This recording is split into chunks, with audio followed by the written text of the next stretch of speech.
3, 2, 1. Here we go!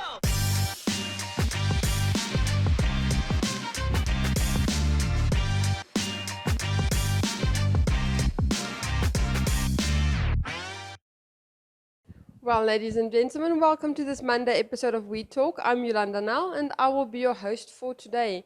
Before we get into today's interview, today's riddle. Every evening I get my assignment and I fulfill it, but every time I do, I get scolded. What am I? Next up, we have the news.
No immediate negative impact on imports to Namibia is expected and there is no need to panic at this time. According to Namport's latest newsletter, the Port Authority looks at how the war in Ukraine will affect business, coming to the conclusion that there may be a risk with long-term serious consequences. According to Namport, the war will likely trigger price shocks worldwide and hit poor households where food and fuel account for the large part of their spending particularly hard. Namibia must expect higher prices for bread, corn, flour, honey, aluminium canned drinks, cheese, cooking oil, and many other products. In 2021 alone, food and non-alcoholic beverages were responsible for about 20% of inflation. Should the war escalate, the economic damage could be even more devastating. Imports on wheat, ammonium nitrate, and poultry from Russia will undoubtedly be adversely affected as importers now source certain commodities from alternative or new suppliers. The Bank of Namibia officially launched its whistleblowing hotline service, which clients can anonymously use to report bank officials suspected of misconduct. When asked what prompted the BON to launch the hotline, Acting Director for Strategic Communication said that it is to assure that the organization is run according to the highest ethical and professional standards. The dedicated channel is operational 24 hours a day and calls are handled by a specialized independent third party. The service is managed on the principles of confidentiality and the protection of anyone who contacts the service. In this regard, no personal information is required to submit a tip-off and no references to personal information is made in the report. The whistleblower report refers only to the whistleblower and the conscious decision was made not to use caller line identification to further protect callers. The bank values the principle of accountability and ensure work culture development. Green tech technology in motorists that reduces fuel consumption in vehicles once is installed. And this is the point in time. The device arrived in Namibia in 26 January 2022 due to after a long collaboration and finding out the relevant manufacturer of this product. And throughout this time, we were busy doing the testing to make sure that what the effectiveness of this product in their country and also in our country. And how we also managed to see change is that before installation, the car needed to run to see the kilometers of fuel that is spending per kilo. And we install the device, then we need to visit again the different comparison of the consumption per kilo, of which is very good. We started saving from 10%, 17 up, because this device is durable for 10 years.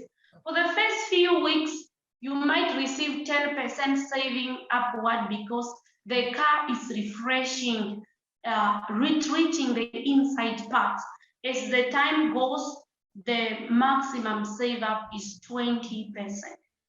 And the unique part of this product is registered with ISO. ISO is in international standards organization, which regulates the effectiveness, efficiency, safety, quality of the product in the market, and some of the most brand of this product. That's all what I am up to and what I do.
I love happy learners. You see, when you are working with happy learners, whatever you are going, okay, let's do these activities, they will just do it without any problem. But if the kid is hungry and then the kid is not free, you will feel like the kid will be like, okay, can you please do this activity and finish with the rest of the class? The kid will be so slow because the answers, they are not correct. But when the learners is happy, oh, everything is just good. Somebody who is healthy, it's really good. We will see progress. Maria Namtenya, life skills teacher since 2017, unintentionally grabbed the spotlight in March when a Facebook post pleading for help went viral. The post not only attracted sympathy, but also criticism and skepticism. She shared photos showing school children dressed in old and torn uniforms, their faces not visible, but the circumstances of their lives clearly revealed. Passionate about her job and the children she is tasked to teach and guide, Maria's post highlighted the severe poverty many Namibians still contend with, and the challenges faced by educators and the education system in Namibia. Since her post went viral, donations of clothing, sanitary products, money, and much more have streamed in. What made you take that step of actually posting those photos and appealing to the public for help? We had 2 parents meeting this year, whereby we discussed about the charity club. We have realized that we have most of our learners, they are vulnerable. Parents are not working, and most of them, they are staying with their grandparents, but they are not in a very good condition. So me and my colleagues, we decided to come up with a charity club, whereby we decided to involve the parents and the community of Okwandogo village. After a few days, we only received 1 sunlight soap. So we called for another meeting. So I personally told the parents that, okay, our learners, some of our learners, they are not looking good. Their body, they are not good, and their clothing are worn out, and then it's just something which is not good. When they are sitting in the class, they don't participate. You can see it's affecting their learning. And then after 2 weeks, still learners, they are just still in the same condition. They didn't change. So then I decided, okay, since we only received 1 bar soap, I cannot cut it for these children. So we need more. And then Then I decided, okay, let me just take few pictures so that I can share with my friends on Facebook. Basically, I don't have a lot of friends on Facebook. So I just take pictures and then I ask for my friends for donation. I didn't expect to go viral. So I was also like, wow. I was just sharing with my friends within. I didn't mean to bring any harm or something, or so it just happened. How hard is it sometimes being a teacher in an area that has so much poverty? It's really heartbreaking. I remember most of the learners will be like sleeping all day, and then you'll be like, why are you sleeping? Are you sick? No, I'm not sick. I'm just hungry. And then some you will see that, okay, this learner is hungry. And then some of my colleagues used to go buy breads from the cooker shop where the nearby cooker shop where our school is. So and then we give them bread, then they'll eat, and then they will start playing with others. So actually, we used to have the feeding program at school, but now the challenge is the government is still in the process of sending the maize flours, so that we can cook for them. We are still waiting. The government will come through. Yeah. I'm a life skill teacher. So when I came at Okwandogo Combined School, I came to realize that most of the learners, they will skip lessons. The learner will be absent for 4 days. And then next month again, the learner will still be absent for 4 days. Then I decided to ask those learners, why last month you skipped and then another 4 days this month, what's going on?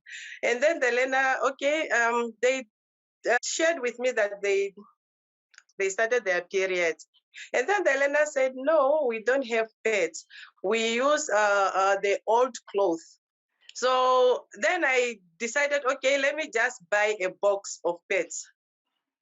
I myself from my pocket. Then I decided, okay, I'll teach these learners how to use the pets. Okay, you ask, have you used the pets before? Then the learner will say no. Then you start showing the learner. The learner will say, no, miss, I don't have an underwear. Then like, okay. So it's really heartbreaking for a girl child not to, yeah. I remember in 2017, there was this other smart boy. You can see the boy is so smart. And then the clothes, it's not good. So still, I bought school uniforms. So from there, my colleagues, we joined hands together. And then we started buying clothes. When we realized that, okay, this one is suffering, then we buy uniform. And then until this year. And then just to find out this year that the population is growing, and then we can't afford to buy for each and every learner. Your cry for help has been heard, and you are getting help. But as a teacher who sees this problem year in, year out, what is the long-term solution? So me and my colleagues, we decided that, okay, when these learners are going to receive the uniform and the soaps and the sanitary pads, will have to make sure that every teacher will monitor their class. We have to make sure that the uniforms are clean. They are not, yes, we have to make sure that, okay, this child, they came to school, they bathe every day. Yes. So we also decided that, okay, if the child, maybe there's no help at home, we can there are showers at at our school. It's not really the shower. You know that the village one. Yeah, we after school we have to make sure the children they go to bath just to keep the hygiene and the cleanliness at school. Has any other effort been made to give money, to give food, to give sanitary products, anything like that? Yes. So far we have received money. Individuals came through, and I'm so happy. So for their support, it's like they are my backbone. Yeah, they came through, and then there are some individuals that sent through their uniforms, and then some they bought. I saw the pictures on my WhatsApp. They are sending through this weekend, and then some companies and some those prominent people, they reach me, and then they promise they will come through. I'm great. I'm happy. By end of the month, I'm sure all my learners will look cute. I'll share. What is the difference between a child who has a clean uniform, has some food, and has some school stationery? What difference do you see in a child? They start participating very well in school activities, in class, and they live happy. I love happy learners. You see, when you are working with happy learners, whatever you are going, okay, let's do these activities, they will just do it without any problem. But if the kid is hungry and then the kid is not free, you will feel like the kid will be like, okay, can you please do this activity and finish with the rest of the class? The kid will be so slow because in the answers they are not correct. But when the learners is happy, oh, everything is just good. When you are working with somebody who is healthy, it's really good. We will see progress.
For today's recommendation, this is something I swear by and it saves so much time in the long run. What am I talking about? Snack prepping. I pack everything in small containers and I know whether I'm on the go or at home, I can simply grab a container from the cupboard and I'm good to go for my kids. Let's see.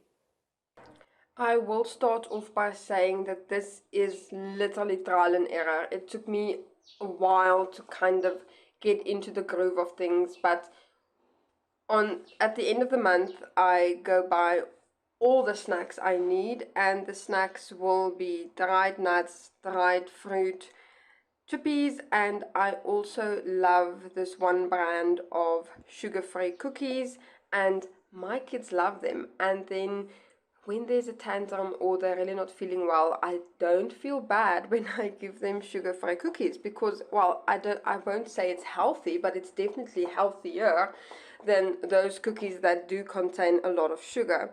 And then I also get the salty cracks, and they also like that, and I get the fruit roll-ups.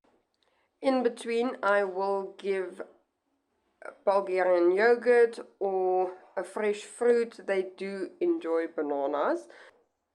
Tom Cake has a variety of mini muffins, and that one is sugar-free, and they adore that. But because I go sugar-free, there's a golden rule: just because it doesn't contain sugar or it contains less sugar, they can't have a cookie every day. That's not a good habit to have with your children. But I enjoy snack prepping because then I just know everything is good. If I leave the house, I grab a container and off we go. If you are also a snack prepping mom, please let me know what are your tips and tricks. I would love to know more.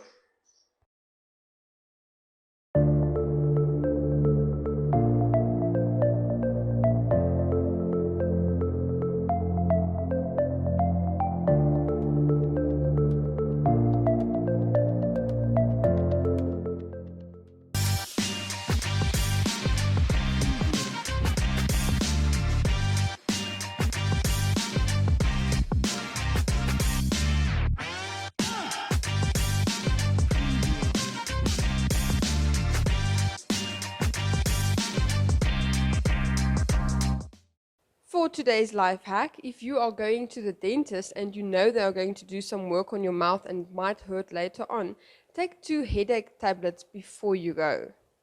Next up, Jeanette Diergaard for your Flex Minute.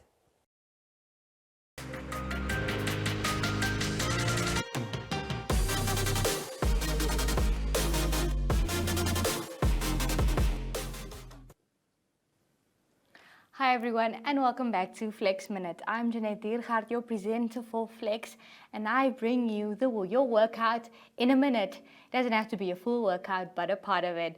Alright guys, so now if you have knee problems and you can't squat anymore, but you still want those gains, then let me show you guys. Alright, so you really don't have to break your back about it. Okay, so let's say that your knees are not too bad, but you can still go on them and use them for your glue hoots. Then what we can do is we'll just do some basic lifts, leg lifts. Guys, your leg is your biggest muscle in your whole body, so you can definitely use it. So what we can do is just a basic lift. You can flex your foot. Did you know that when you flex your foot or point your toe, you target different parts of your glutes? What you can also do is have it in a 45-degree angle and bring it up. And when you're doing that, you're also targeting your abductors, you're targeting your inner thighs, so here you're already having an amazing glute workout. Now, you might feel this in your other glute as well because it's supporting you. That's not a problem. So guys, that brings me to the end of today's Flex Minute. I hope to see you guys next time.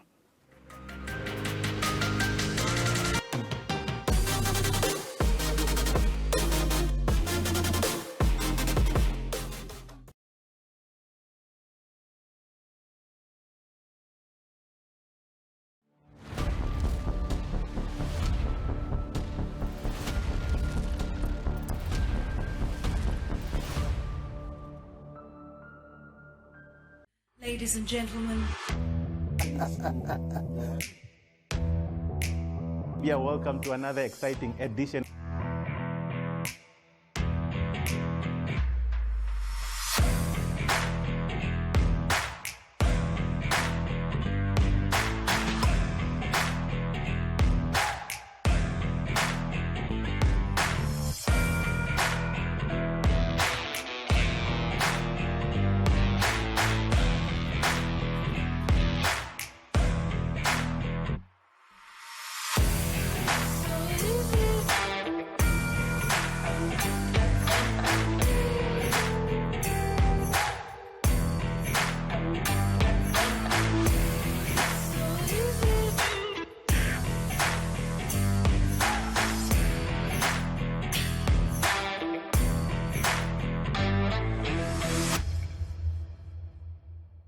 Well, ladies and gentlemen, that riddle just before I say goodbye. Every evening I get my assignment and I fulfill it, but every time I do, I get scolded. What am I?